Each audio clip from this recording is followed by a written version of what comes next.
Suddenly he was awake. He could see the light through the curtains. Tina was still sleeping beside him. That was strange. They always woke up together. He looked at his watch. 6:30. He tried to think. Yes, they always woke up at exactly 8 o'clock. He couldn't remember waking up before 8, not ever. Why not? Everybody in the city woke up at exactly 8 o'clock every day. He got out of bed quietly. Tina didn't move. He walked to the window and opened the curtains. He looked out at the quiet city. Nothing was moving. Then he dressed quickly and went to the chair and sat down. He had to think. He had to remember. He was still sitting there an hour and a half later when Tina opened her eyes. "Dan," she said. "Dan, what are you doing?" "I got up early," he said. Early. It sounded strange. But why did it sound strange? "Dan, is anything wrong?" "Wrong? No, nothing's wrong. I just wanted to get up, that's all." Tina dressed. She smiled brightly. "It's time for breakfast," she said. "Come on, we mustn't be late." "What?" He was going to say, "Why not?" But he didn't. He stood up. Yes, it's time for breakfast. Look, you go down for breakfast. I'm not hungry today. I'll see you later." Tina looked at him. "We have to go to breakfast. Are you feeling ill? I'll call the doctor." The doctor. Yes, he had to go to breakfast.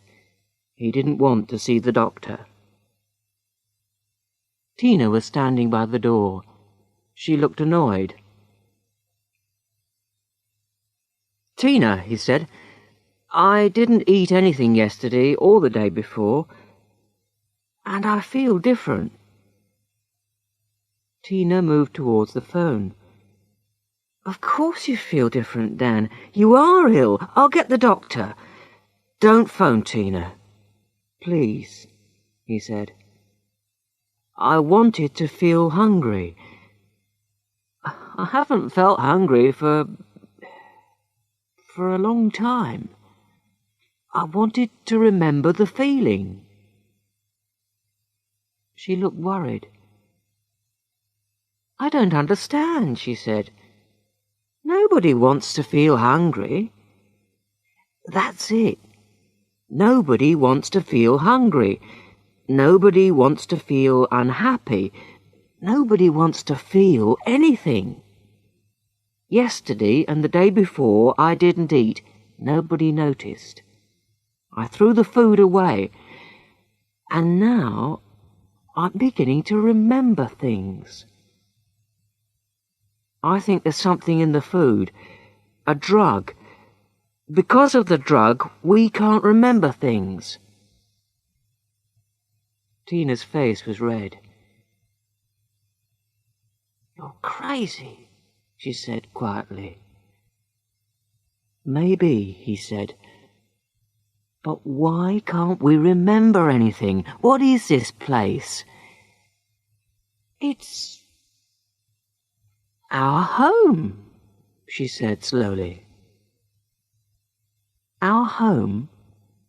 When did we come here?" I don't know, Dan. Is it important?" "Where were we before we came here?" He shook her arm angrily. "Why did we come here?" We... Oh, Dan, I can't remember. Don't worry about it. Look, don't be silly. We're going to be very busy today. First there's the pottery class. You'll be able to finish making that bowl. Then we're going to go swimming, then lunch. Then we can lie beside the swimming pool before tennis. Then there's dinner. Then we can watch the new videos in the video room, have a drink and go to bed. We'll be exhausted. Exhausted? At 8 o'clock? Well, yes. That's bedtime. We need 12 hours sleep a night. Everybody says that. Tina, how long have we been here? I don't know, Dan. We call this place home.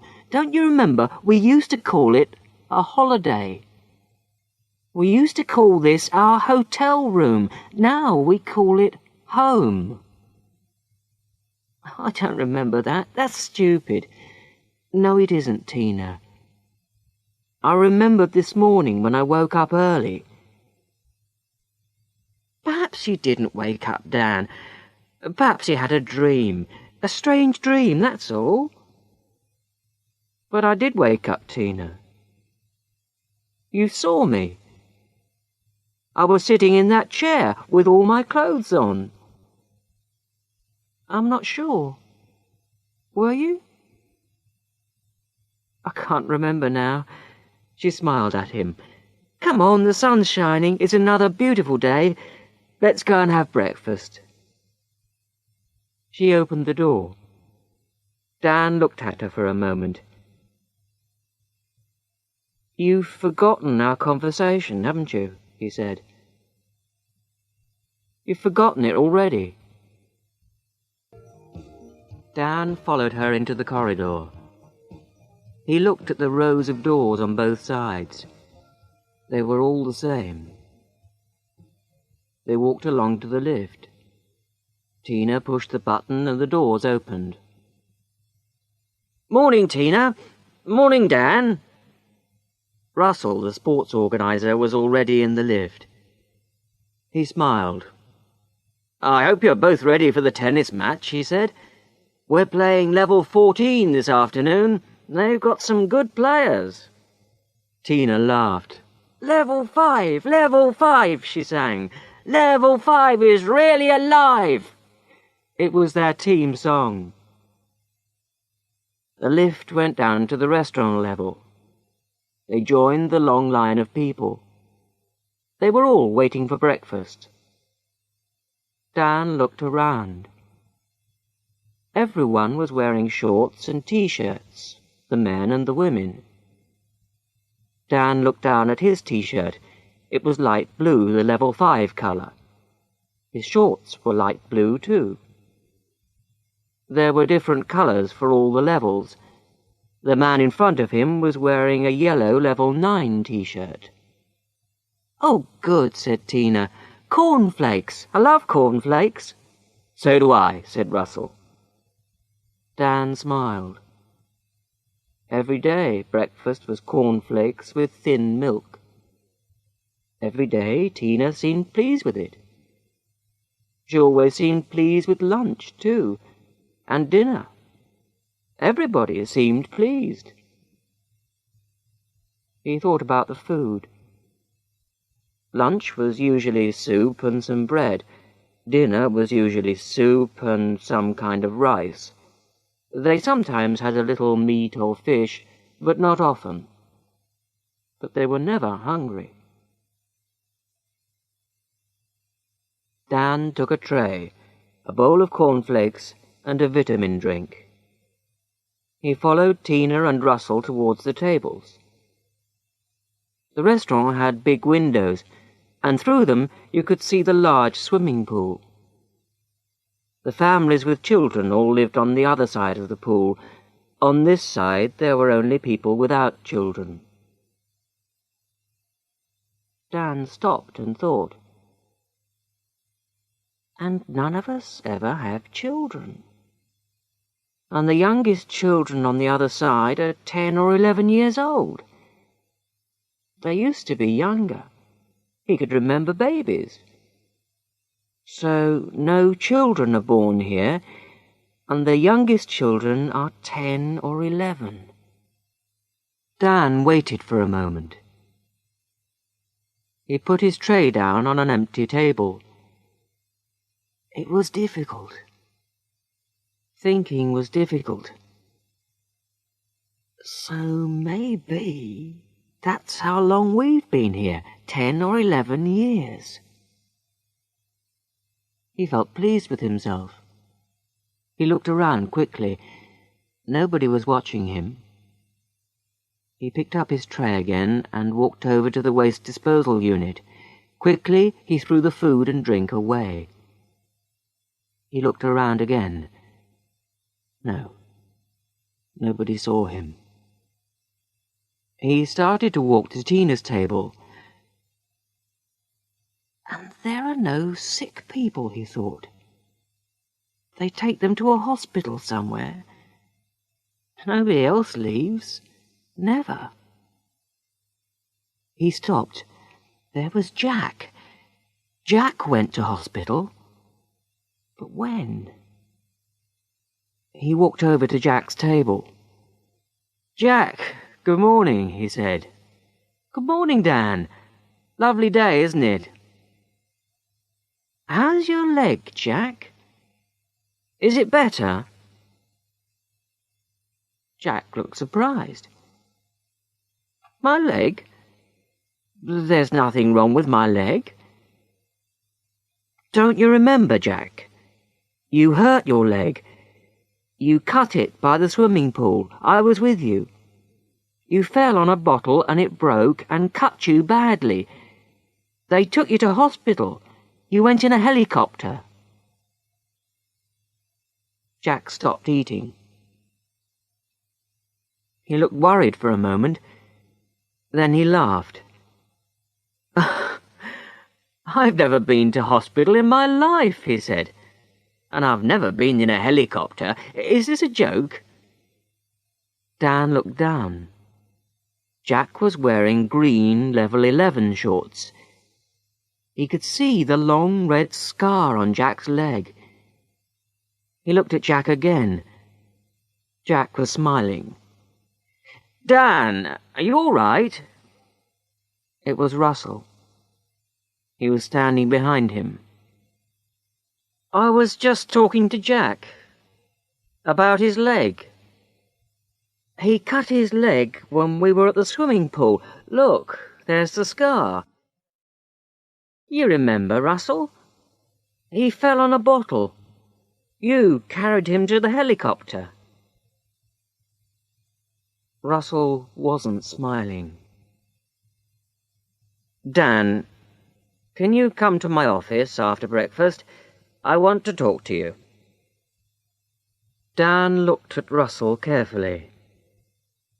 Russell was the sports organizer for Level 5. There were a lot of organizers. They all lived on the highest level of the building, Level 20. There were organizers for sports, pottery, yoga, music, everything. "No, I can't come to your office, Russell. I'm busy." Russell looked surprised. "Busy? What do you mean?" Dan turned and walked quickly out of the restaurant. He walked to the lifts.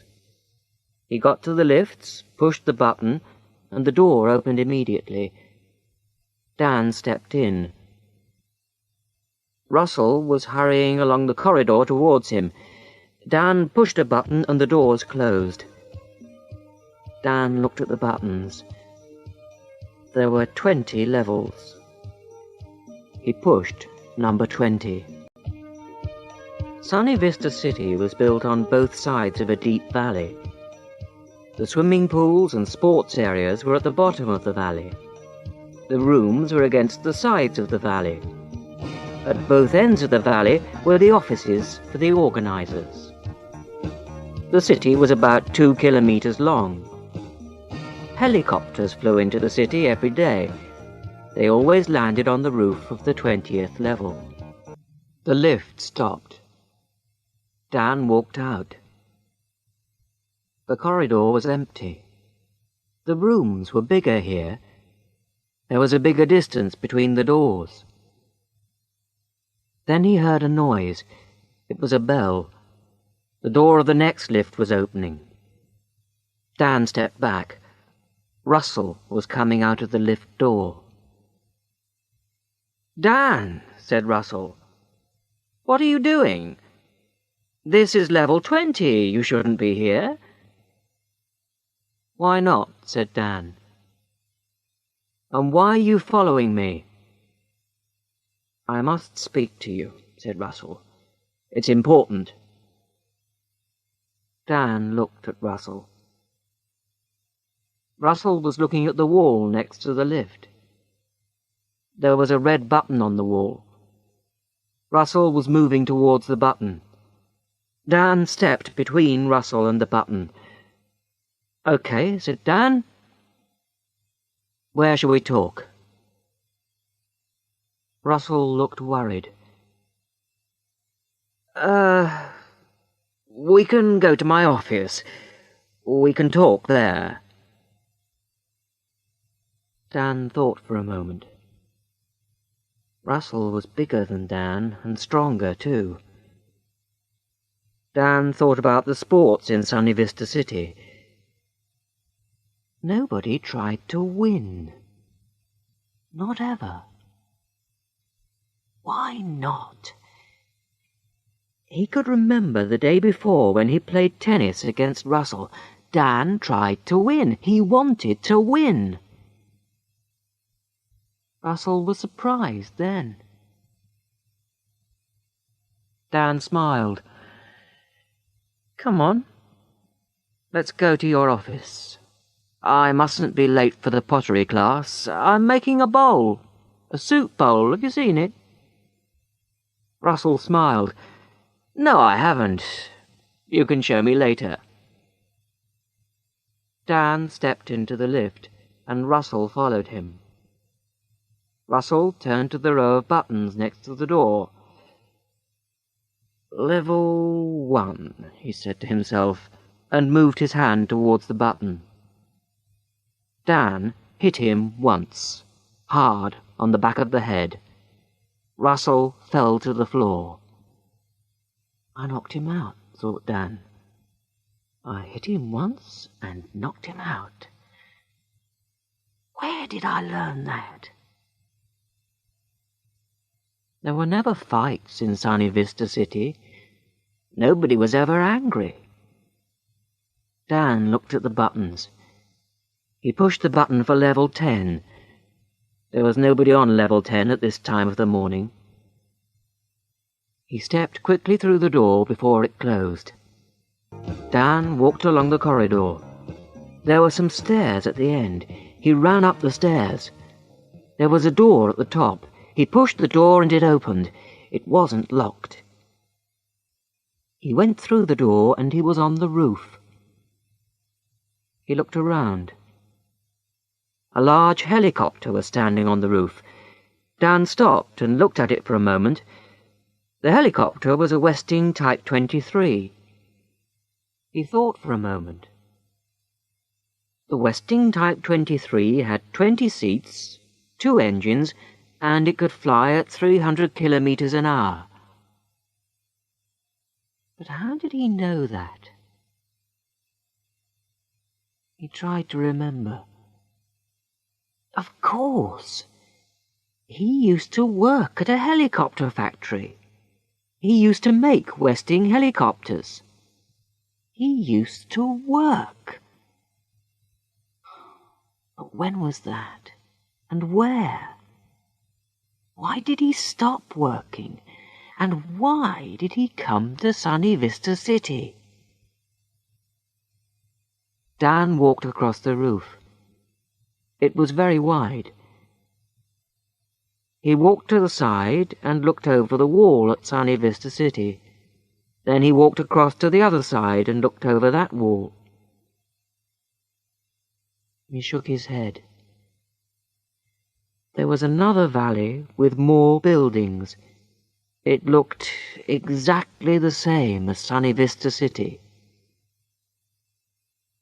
There was a door on the other side with a notice on it. Sortie. He tried to think.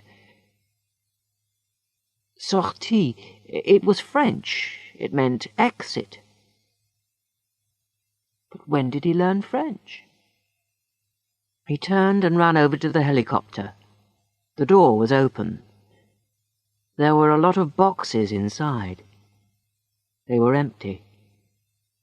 Dan climbed in and hid behind the boxes.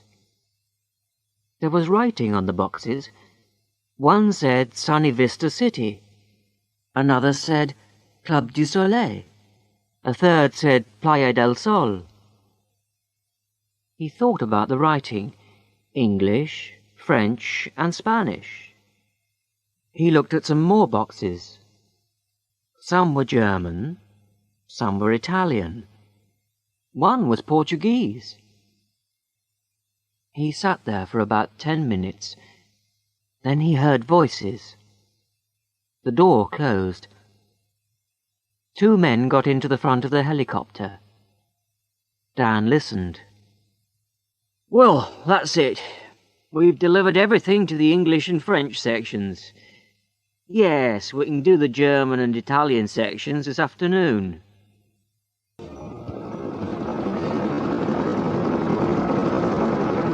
The engine started and he couldn't hear anything else. The helicopter took off and climbed slowly into the sky. Dan moved quietly to the window and looked down. He could see more valleys like Sunny Vista City, then more and more. They flew over the valleys for half an hour. Then Dan could see fields and trees and farms. In the distance he could see a town with factories and smoke. The helicopter began to go down. Dan hid behind the boxes again. The helicopter landed and the door opened. Some men began to move the boxes. Dan stood up. "Hello," he said. "Where are we?" The men looked at each other. They didn't speak. Another man climbed into the helicopter. "It's all right," he said to the men. "It's just another one from the valleys." He looked at Dan. "Why have you come here?" "I don't know. I started to remember things. I wanted to remember more," said Dan. "You've come from Sunny Vista City, haven't you?" said the man. "Yes," said Dan. I see. I think you should come with me." Dan followed the man out of the helicopter. "My name's Travis," said the man. "Come on, we'll go to my office." Dan looked around. They were at a small airport. He could see 9 or 10 helicopters, 2 large planes, and a lot of trucks. The helicopters were all Westing 23s.